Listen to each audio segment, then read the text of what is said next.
16 anyos na dalagita natagpong patay matapos malasing sa Davao City. Detalye ng balita mula kay Jun Soter mula sa Action Radio Davao. May buntik ni mo, Jun. Mayong butang usab Kuyang Angel, patay na matagpuan ng isang 16 anyos na dalagita matapos itong malasing.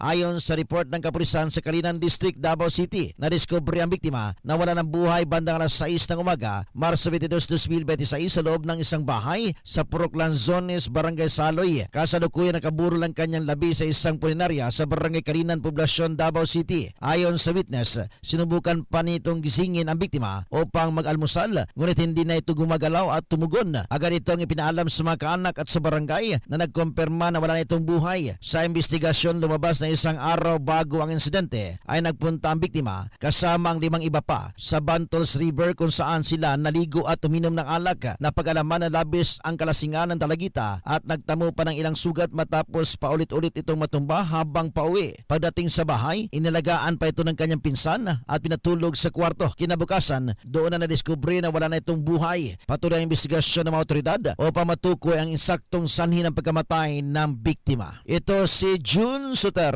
para sa DZRH. Una sa Pilipinas, una sa Pilipino. Dengan salamat, Jun Soter.